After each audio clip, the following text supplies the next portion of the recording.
few different questions. So, I mean, if I can ask them and then I can drop one and you can answer them. If that's Sure. Okay. Sure. Feel free. Yeah. So, first question was actually, today, as you know, is amongst the Shias. I mean, there's so many different divisions and factions amongst the Shias themselves, right? Yeah. So many different opinions and scholars and groups, and even they themselves have become so divided. I mean, Yeah. so, I mean, it seems like it's only getting worse. So, I guess before the coming of the Imam, I mean, what is the true way to unity amongst the Shias? And when the Imam alayhi salam reappears, do you think that will become united under him and they will sort of reject the unity that everybody will act the same way, believe the same thing, and they will not disagree? I don't think that's going to happen before that time the Imam alayhi salam comes, because always there will be people who have material objective, material benefits, and people's disillusion, and people's jahalat and ignorance. So there will be always false propaganda and disinformation and misinformation within the Shia community about Islam, about teachings of Ahlul Bayt alayhim salam, because it serves people's purposes. Those people who lead the Shia, it serves their purpose that Shia always remain ignorant, always remain misinformed and disinformed, and consider them their gods. So whatever Sistani says, that's the rule of Islam. Whatever Khamenei says, what's the rule of Islam? Why should Shia go any other way? They are the kings. They're not going to let that go, right? And there are people like them, like Khamenei, Khamenei and Sistani, that they want to be those kings. They want to be the lords, like Sadiq Shirazi, like Makarim Shirazi. And there are people who have these aspirations are many and many and many. And very few will be interested, very few, that nobody is king here.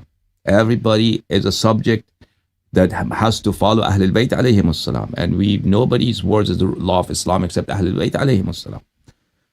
So there will be, true unity is impossible, practically impossible, that unity could be materialized, because these forces, they are not going to just give up all the advantages, all these very magnificent and mighty and impressive business empires and religious empires they've built.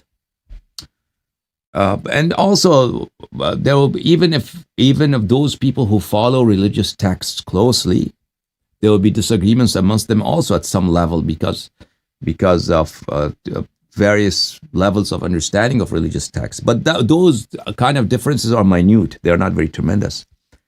The important thing about the difference in Shia is what I mentioned to you, that just the Shia leaders, they love the dunya, they love to be worshipped. They are not going to abandon that voluntarily, that position. Okay?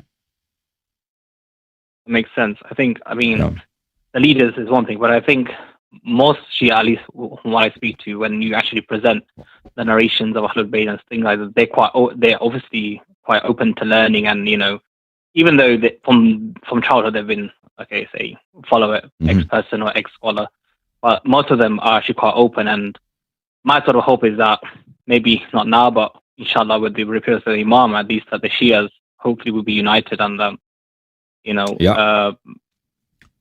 put all these differences aside. Is that what you think will happen? I doubt it. I think the Shias today, they will reject the Imam. Majority of Shia will reject him, because we see they reject the hadith of Ahlul Bayt alayhim salam. Shia scholars know very well that Marji'iyya is batil. They know very well, not the low-level Shia scholars that they're not very learned, but higher ups, they know very well that Marji'iyya is an innovation. They know that Taqlid is an innovation. They know that Ijtihad is an innovation. They know that Wilayat Faqih is an innovation. They know very well that in the houses they teach kufr, they teach Sufism in the houses and the seminaries. Yet they all are fine with it, okay with it. Not only okay with it, they promote it. And nobody is ready to succumb and to submit to the commands of Ahlul Bayt alayhim salam. Do you think it's going to change just because Imam comes? No. Imam alayhi salatu wasalam will come and the human nature that these people, their personalities of Shia, they will not change. That they, just when the Imam alayhi salatu wasallam was not apparent before their eyes, they did not listen to him. By him coming in front of them, I doubt they will change. Some people might change. Some people might fear God and they will realize, okay, you're wrong. But a big plurality of Shias will not change. And likewise, Shias who are Ghali, I don't think they will submit to Imam alayhi salam. Shias who, all Shias who believe, the criterion is hadith of Ahlul Bayt alayhim. Right now, if somebody is submissive to the teachings of Ahlul Bayt alayhim salam, you can expect when Imam alayhi salam comes, he will also submit to him, because he doesn't have on his own, he doesn't have any ideas of his own, any idols, any pride that he has to maintain on his own other than being submissive to Ahlul Bayt alayhim salam. But if you are following, if you have another path than Ahlul Bayt alayhim salam, Imams coming will just stress that contradiction in you. That on the one hand you say you're a follower of Ahlul Bayt alayhim salam, on the other you are not truly a follower, and you always in your life other things supersede. Sufism supersedes, or ghulu supersedes, or ijtihad and taqleed supersede the teachings of Ahlul Bayt alayhim salam.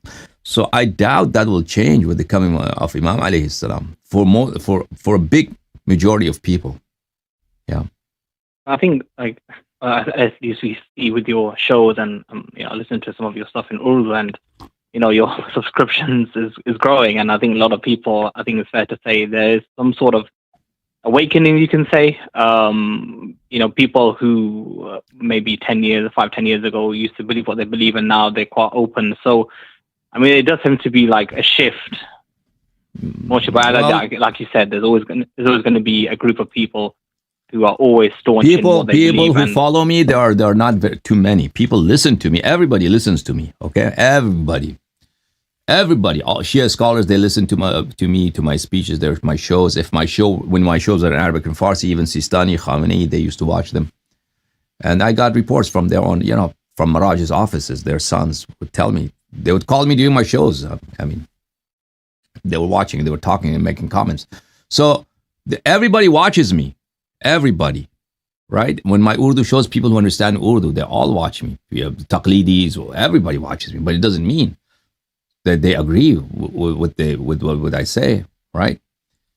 And they cherry pick, they here and there, whatever that does not contravene with their idolatry, with their preconceived assumptions they have. They pick those things and they leave the rest.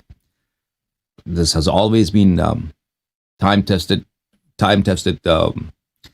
tradition before us also. With the Nabi sallallahu alaihi wasallam, people just chose things that they say they followed, not everything they said. Yeah. For duty, I mean, like, as laymen, I mean, obviously we can't control everybody. We have our family, we've got responsibility, things like that. So in our case, I guess. So it's very easy, just being a good person, right? Being good to God, being good to your family, and to provide the teachings of Ahlul Bayt alayhim salam to them, just like you provide needs of your Ahlul Bayt, of your family. You pay the bills, you buy groceries. Just you're being a good member of your family. Likewise, being spiritually good to them as much as you can. As much as you can. The Lord is very, very merciful. He does not require us to do things that we cannot do, right? If you cannot read Bihar al-Anwar, so you're not required to read Bihar al-Anwar. As much as you can, whatever is humanly possible for you. If you make a strive, if you make that effort, then you fulfill your promise, and you could hope, and you could have a very strong anticipation and expectation of the Lord's mercy and His forgiveness. So be happy, enjoy, and rejoice. Okay? Sure. Thank you for that. And I had a couple of more questions, if that's okay. Yeah, absolutely.